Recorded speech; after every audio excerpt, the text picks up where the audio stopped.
Pagi itu, udara di kota Jakarta terasa lebih cerah dari biasanya. Sinar matahari menyinari setiap sudut rumah megah keluarga Prasetya. Rumah 2 lantai dengan gaya arsitektur modern itu selalu memancarkan kesan kemewahan. Tetapi bagi Arjuna, rumah itu terasa hampa. Setiap hari, ia terbangun untuk berangkat ke kantor dan kembali pulang ke rumah yang penuh dengan kesuksesan dan harta, namun sepi di dalamnya. Tidak ada suara tawa, tidak ada canda, hanya kesunyian yang terkadang menekan dada. Di dalam kamar tidur putrinya, Dara, suasana sedikit lebih hangat. Dara, gadis berusia 15 tahun dengan rambut panjang hitam yang selalu terikat rapi, duduk di depan meja rias. Ia mengenakan seragam sekolahnya, sebuah rok panjang berwarna biru dan kemeja putih yang selalu tampak sempurna setiap kali dikenakan. Namun, meskipun penampilannya tampak rapi dan ceria, dalam hatinya, Dara menyimpan beban yang tidak pernah ia ungkapkan. Sejak kematian ibunya ketika ia berusia 7 tahun, banyak hal dalam hidupnya yang berubah. Ayahnya, Arjuna, telah berusaha menggantikan peran ibunya, tetapi ada yang hilang. Ada kekosongan yang tidak pernah bisa diisi. Arjuna memasuki kamar Dara dengan langkah hati-hati, seolah ia ingin mengganggu ketenangan yang terjalin antara dirinya dan putrinya. Dara melihatnya sekilas dan memberikan senyuman tipis. "Selamat pagi, Ayah," katanya, suaranya lembut namun penuh dengan kerinduan yang tersembunyi. Arjuna tersenyum balik, namun senyum itu terasa terpaksa. Ia memandang putrinya, gadis yang begitu mirip dengan mendiang istrinya. Dari rambut hitam yang berkilau, hingga senyumnya yang mengingatkan Arjuna pada masa-masa indah bersama istrinya. Namun, ia tahu, meskipun penampilan luar Dara tampak sempurna, dalam hatinya ada luka yang tidak pernah sembuh. "Selamat pagi, Dara. Sudah siap berangkat?" tanya Arjuna sambil duduk di samping putrinya. Dara mengangguk pelan. "Iya, Ayah," jawabnya, meskipun pikirannya tampak jauh. Ia sudah terbiasa dengan rutinitas ini. Setiap pagi, ayahnya selalu menemani sejenak sebelum ia berangkat sekolah. Namun, tidak ada percakapan yang benar-benar membuka hati mereka berdua. Ada banyak hal yang tidak pernah diungkapkan, perasaan Dara yang terkadang kesepian, dan kekhawatiran Arjuna yang semakin besar tentang dunia luar yang semakin kejam. Arjuna meraih sebuah jepit rambut dari meja rias Dara. Dengan cepat, ia memasangnya di rambut Dara, seolah itu bagian dari rutinitas yang biasa. Tetapi kali ini, ada yang berbeda. Dengan hati-hati, Arjuna memeriksa alat perekam kecil yang terpasang di dalam jepit rambut itu. Ia menginginkan lebih dari sekadar keberadaan fisik putrinya. Ia ingin tahu apa yang terjadi ketika Dara tidak ada di rumah, saat ia berada di sekolah. Dunia luar adalah tempat yang keras dan penuh tantangan, dan Arjuna merasa bahwa ia tidak bisa selalu berada di sana untuk melindungi putrinya. "Ini hanya untuk memastikan kamu baik-baik saja, Dara," bisiknya, meskipun Dara tidak mendengar. Arjuna tahu bahwa ia tidak bisa terus-menerus mengawasi Dara secara langsung. Maka, dengan cara ini, ia berharap bisa melindungi Dara dari apapun yang mengintai di luar sana. Dara menatap cermin dan melihat ayahnya dengan tatapan kosong.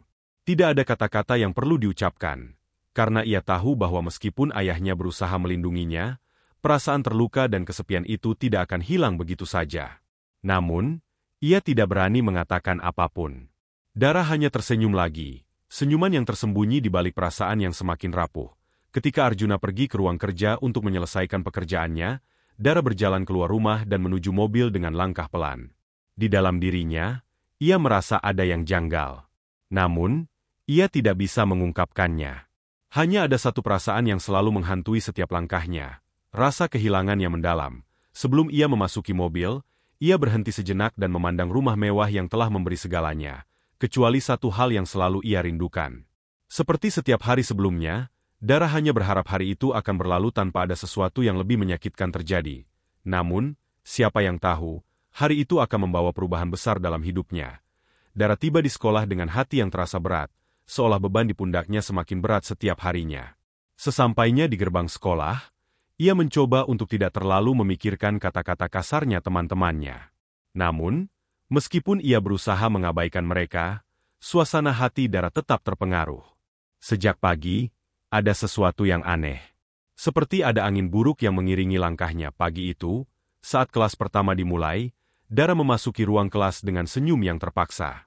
Seperti biasa, Teman-temannya sudah menunggu di tempat duduk masing-masing. Namun, sesuatu terasa berbeda.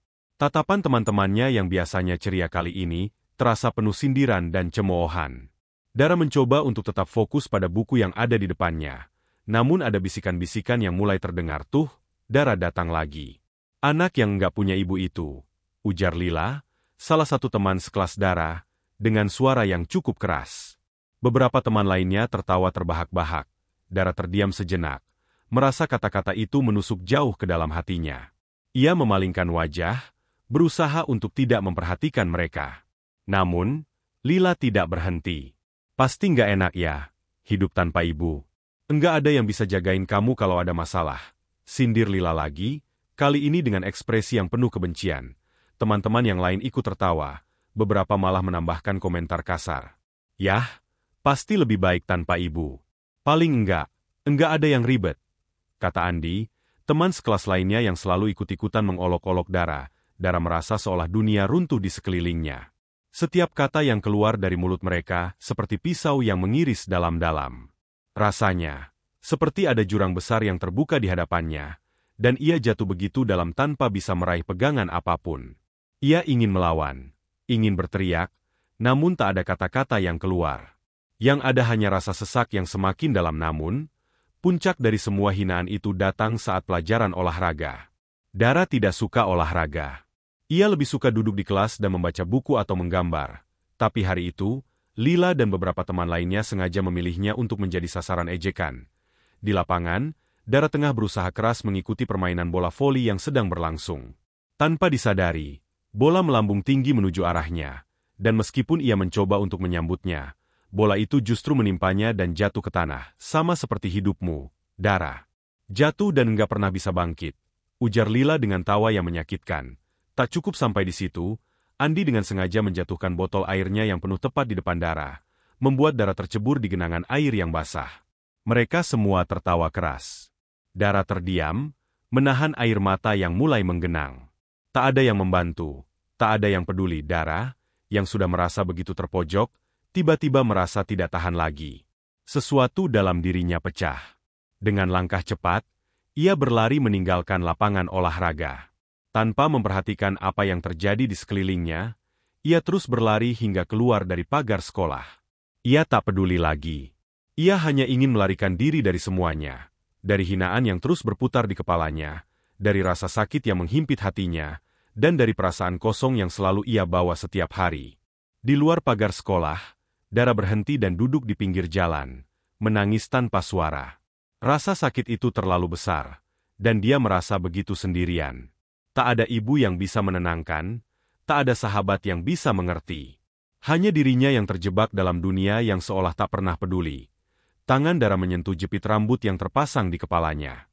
Ia memandangnya, menyadari bahwa ayahnya, yang selalu berusaha melindunginya, ternyata mengetahui segala sesuatu yang terjadi pada dirinya melalui alat perekam yang terpasang di dalam jepit rambut itu. Tak ada yang tersisa dari rasa percaya antara mereka.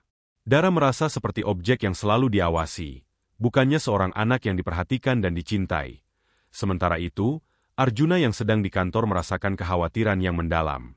Alat perekam yang ia pasang di rambut Dara pagi itu, mulai merekam percakapan yang penuh dengan penghinaan. Ia mendengarnya dengan telinga yang berat. Setiap kata yang datang dari teman-teman Dara, seperti halilintar yang menghancurkan dinding-dinding kepercayaannya. Arjuna merasa hancur. Ia menyadari bahwa dalam upayanya untuk melindungi Dara, ia justru telah membuat putrinya merasa lebih terkurung dan terasingkan. Arjuna segera meninggalkan pekerjaannya dan bergegas menuju sekolah Dara. Ia tahu sudah saatnya berbicara dengan putrinya, dan kali ini, bukan sekadar dengan kata-kata, tetapi dengan pemahaman dan kasih yang sejati. Namun, saat ia tiba di sekolah, Dara sudah tidak ada di sana. Setelah mencari-cari, Arjuna akhirnya menemukan Dara yang sedang duduk di pinggir jalan, tenggelam dalam isak tangis. Dengan hati-hati, Arjuna duduk di samping Dara. Tanpa kata-kata, ia hanya meraih tangan putrinya, memberi pelukan hangat yang penuh dengan penyesalan. Maafkan ayah, Dara. Aku seharusnya tidak melakukannya seperti ini. Aku hanya ingin melindungimu, tapi aku tidak tahu cara yang benar. Dara menatap ayahnya dengan mata yang penuh luka. Kenapa ayah tidak pernah percaya padaku? Kenapa ayah merasa harus mengawasi aku seperti ini? Tanya Dara. Suaranya terputus-putus oleh tangis. Arjuna menghela napas panjang. Aku takut kehilanganmu, Dara. Aku takut kalau dunia ini terlalu keras untukmu, dan aku tidak bisa ada di sana. Aku ingin melindungimu, tapi aku lupa bagaimana cara untuk memberimu kebebasan. Dara menatap ayahnya, menyadari bahwa meskipun perlindungan itu datang dengan cara yang salah, ayahnya tetap mencintainya. Perlahan, ia meraih tangan Arjuna, berusaha menenangkan diri. Aku juga ingin ayah tahu, ayah tidak perlu khawatir.